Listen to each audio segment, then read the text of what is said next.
My name is Inspector John West. I was... Take your time, Mr. West. Deep breaths. You want a drink? Whiskey. Hold the rocks. Hold the rocks. Hilarious, Mr. West. Fuck you. My name is Inspector John West. I was the officer in command on the Party Hard killings. Can you describe to me exactly what the Party Hard killings were? They were a series of murders strung across the U.S. during the autumn break of 2000, exclusively taking place in and around house parties, rooftop parties, cruise parties, you name it. This guy was there, stabbing his way through the crowds. And what was the motive, Mr. West? This guy, he just wanted some peace and quiet. Maybe you should start from the beginning, Inspector. It might give us a better idea of where this all went so wrong.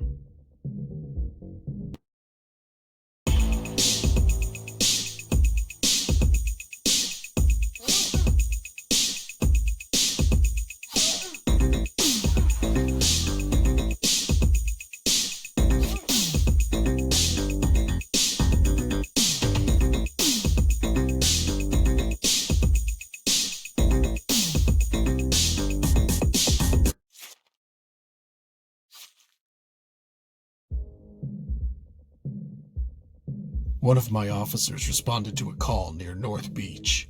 It was the end of April, so typically a bunch of the college kids in the area were getting hammered instead of prepping for their finals. If only the stupid bastards knew.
You arrived at the scene after the assailant had fled, correct?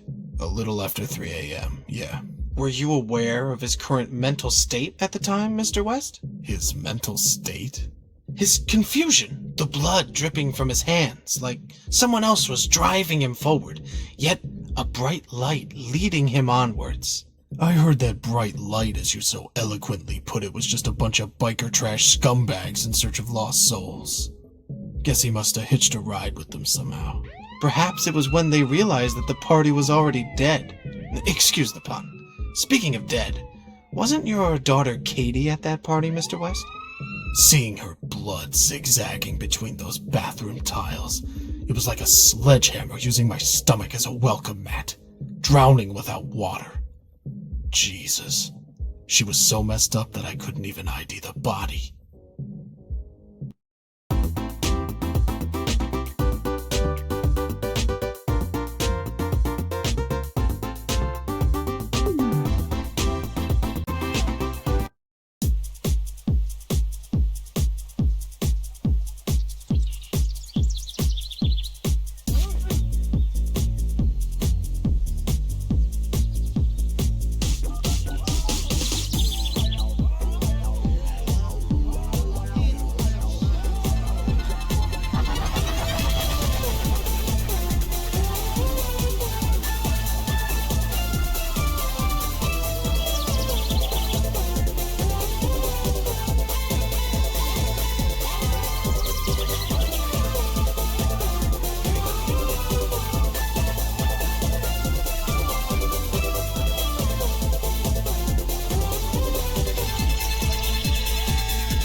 They took me off the case after what happened with Katie, but let's just say I was keeping up to speed by other means.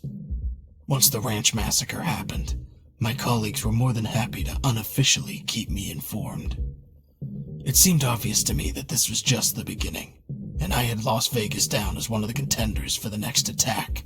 Of course, the problem is that Las Vegas is one hell of a landmass to keep a watchful eye over.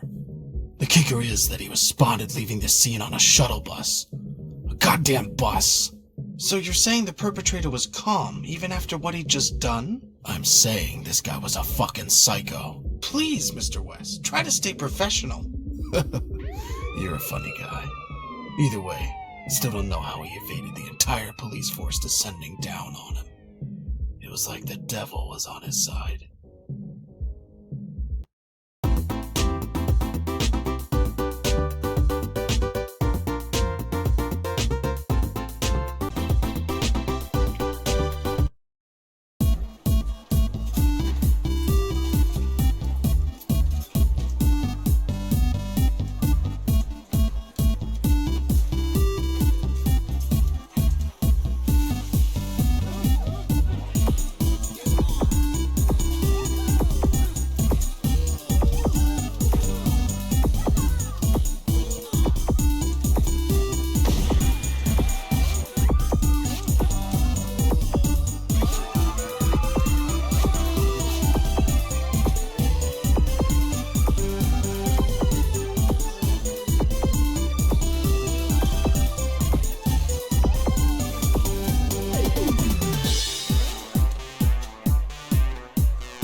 The Vegas killings were the ones that really threw this son of a bitch into the spotlight.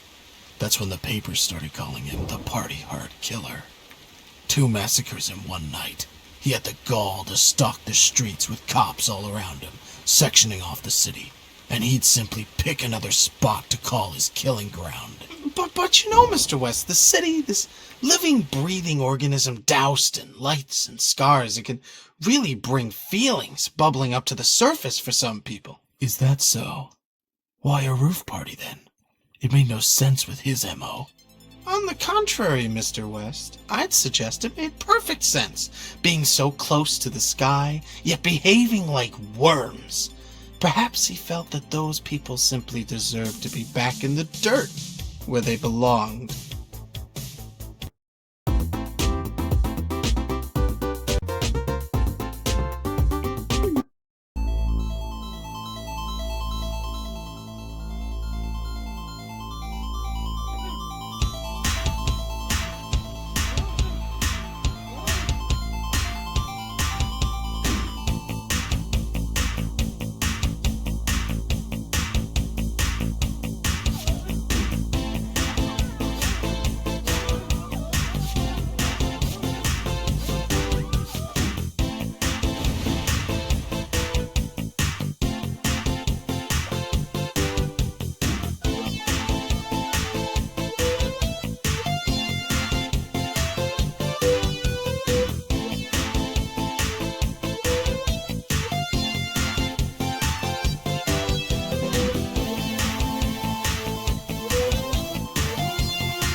And then, there was nothing.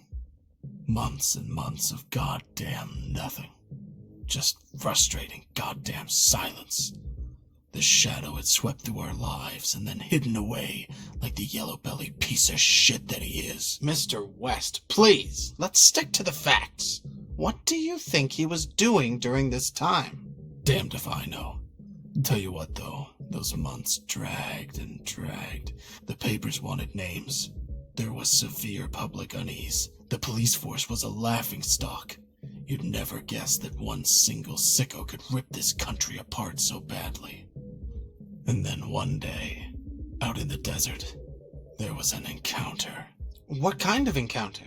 A guy driving late one night told us he nearly hit this guy who stepped out in the middle of the road. Apparently he didn't say much, although the driver was in shock, as you'd expect. He sort of just threw a flyer at the guy's feet. Said he needed help. Needed help? What kind of help? Said he needed a ride to a party on a boat.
Ah, yes, I heard about the cruise liner disaster.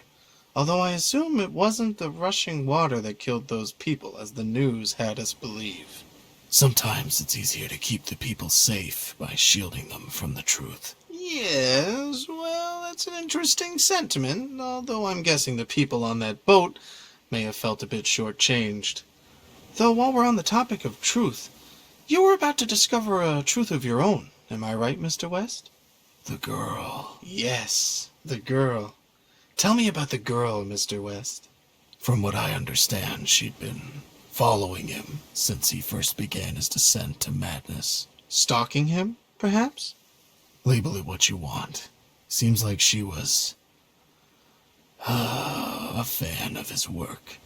Wanted to study his methods, as sick as it sounds. She was always a troubled child. You seem to be well acquainted with our newly found heroine, Mr. West. And you know exactly why, you son of a bitch. It was Katie. It was my daughter.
catch them in Miami. I didn't even visit the scene. Why was that, Mr. West? Tired, I guess. I'd been chasing this nut job for months by that point, and now that Katie was confirmed to be in his company, it was a lot for one man to take in. How did you think Katie was involved, Mr. West? She was always one to be driven by a danger, correct? It's a strange, fucked up situation you're in if you're hoping, praying that your own daughter had been snatched away by a madman. It was better than the alternatives. It must have crossed your mind that Katie was, in fact, the killer all along? It would have been clever, really, faking her own death to escape an abusive father. How was your relationship with your daughter, Mr. West? God damn you. God fucking damn you.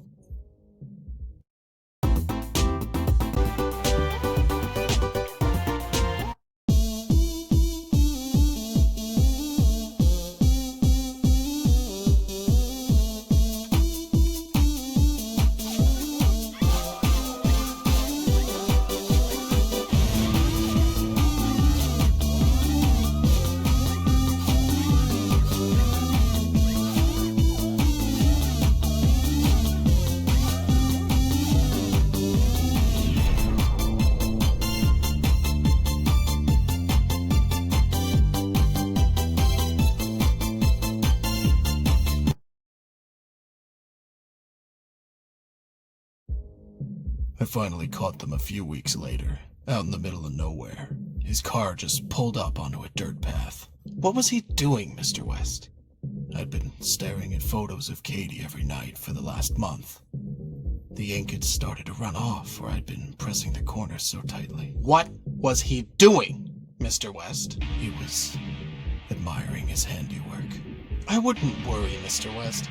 The chances are it's what she wanted anyway. To be one of his works of art, so to speak. Fuck you! I was ready to put a bullet in the back of his head there and then. It would have been so easy, so satisfying. It was what he deserved. What changed your mind? I'm a cop, Darius. The American people rely on figures like myself to uphold the law. Killing him would have made us one and the same. How very noble of you, John. Once again, fuck you. But you know, the world has a funny way of showing gratitude for such selfless acts. I assume you're referring to the blinding light that apparently engulfed your car. I still have no idea what it was, or what caused it. I guess this terror of darkness has somehow found a friend in the light. And of course, when I came to, I found my car had made a strong connection with rather incompatible foliage. Worse still, my back seat was devoid of serial killers.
The descent.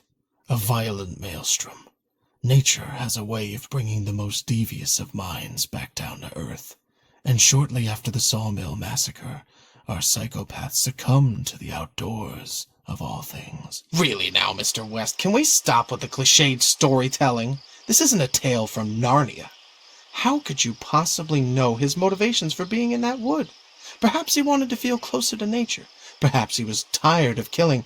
Just maybe he wanted to feel closer to his victims. All I know is, when the cops turned up to search the surrounding areas, they turned up nothing. And this was a place right out in the middle of nowhere, so it wasn't like he could have gone far. There was only one possible explanation. He'd managed to hitch a ride out of there. You think he called the paramedics himself? Well, it makes sense, right? Splatter yourself with some of the blood at a mass murder scene and the medics aren't exactly going to be picky about who they pick up. He's breathing, so you get him to the wagon ASAP. Of course, this particular victim was breathing a little too well for his or their own good. I guess they may be adding a new phrase to the ambulance protocol handbook. Never give drugs to a psychopath.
His craft continued onwards for the next few weeks at pretty full force. As I understand it, his newfound experience with medicinal drugs really got him fired up, correct? He just became unrelenting, and the public were completely losing confidence in the police force.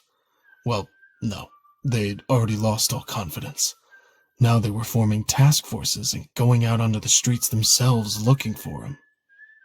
He even had followers by this point, groups of people who saw what he was doing as some kind of means to a human utopia. We just couldn't keep up with him.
we're getting close to the end of the story. Isn't that right, John?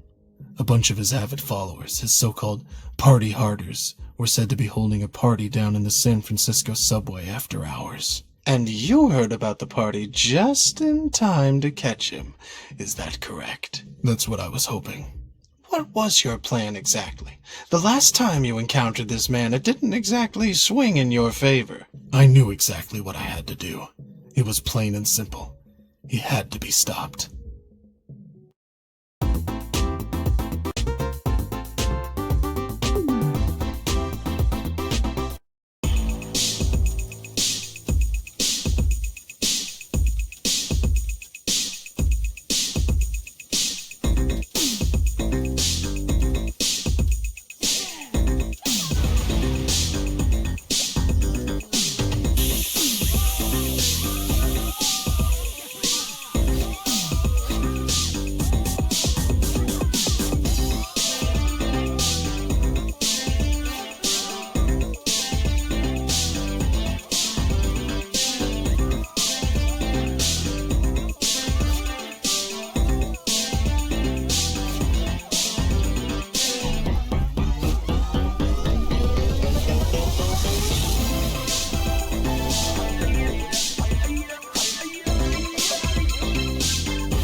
So, tell me, John, did you find what you were looking for down here? You fucking tell me, Darius. You know, John, we're not really that different, you and I. You can make out like you're the heart of gold and I'm the malicious prick here, but you never really tried to stop me, did you? You say that like I had a choice. You always had a choice, John. You know that. You're not weak.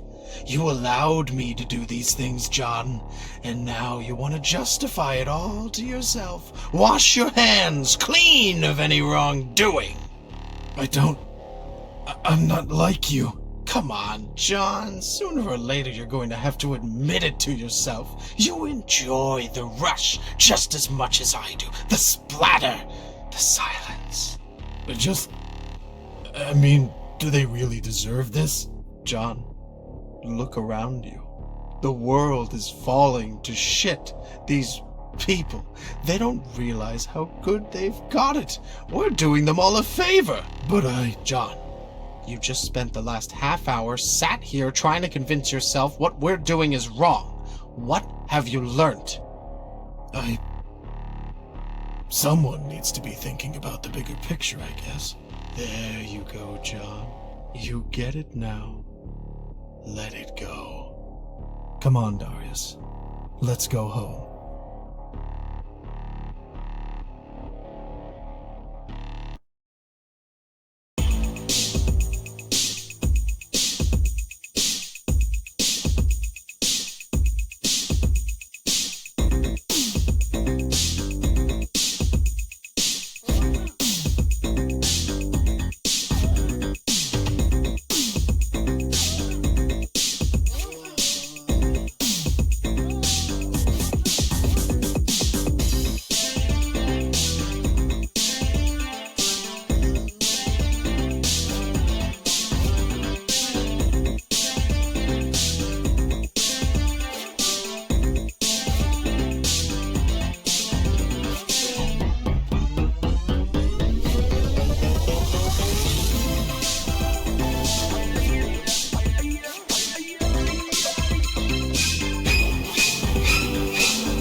It's easier to sleep within the darkness when your soul is darker than night.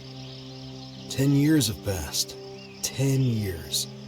And the demons inside me are still strong. There are moments when the beast is especially dangerous. Should you disturb his peace, he'll show you his true hideous face. The worst thing for a human being is a delusional mind. It has no shame or morals. You stop caring about other beings and take over their space. How many times did I wander this path? And how many times did I try to avoid it? Should the beast show his claws, he instantly gets fed with lies and promises. From the tales of the scum, it's clear that the city is terminally ill. It needs cleansing. Candidly legalized and sheltered by the local authorities, the drug has consumed the city. This time, I will be smarter. I will strike this evil into its heart. Let's see who partakes in such obscenity. What happens next? The beast will decide.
I wasn't surprised that these scumbags have cops on payroll. Dirty pigs.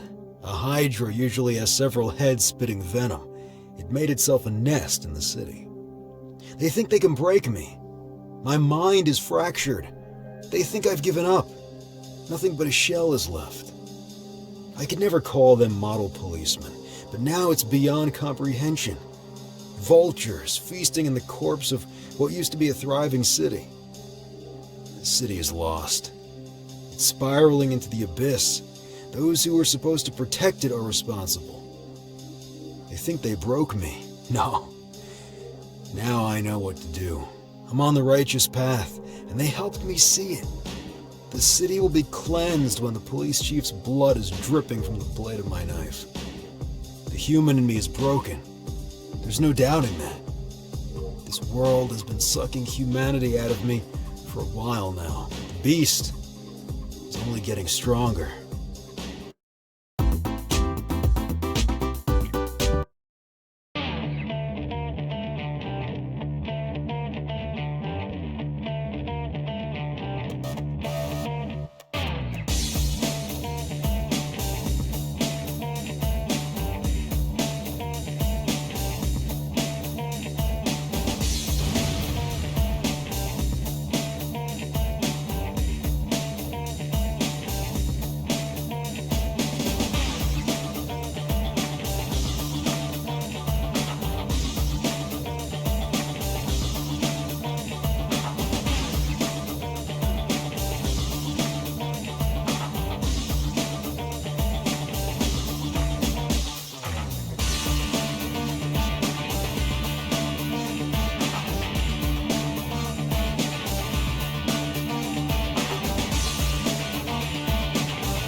fine example of greed and betrayal. The police chief selling his loyalty to the highest bidder. He's taking me into the belly of the beast, to the center of the evil that consumed this city. People become very submissive once there's a blade scraping against their neck. I'll keep him by my side. He'll take me to his lackey. He should witness the fall of this rotten empire. I want to see the pain and despair in his eyes as everything crumbles down.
made a misstep.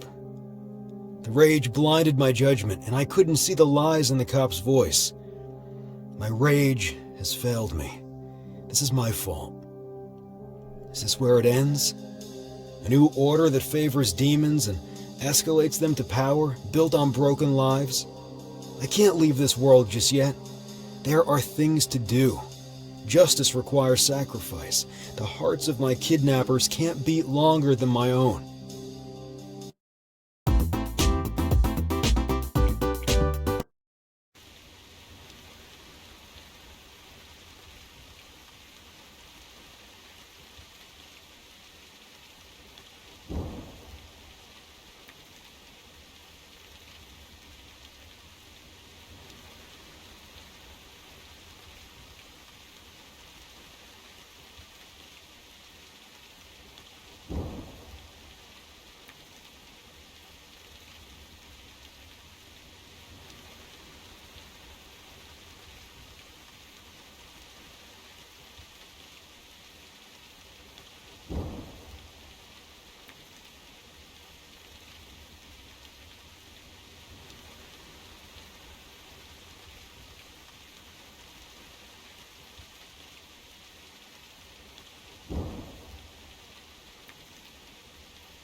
This doesn't feel right.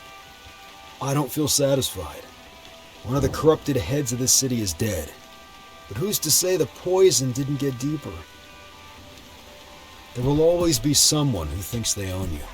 Their followers will corrupt and poison everything that lives. Poison their humanity. I can't do this any longer. It's time to break the cycle.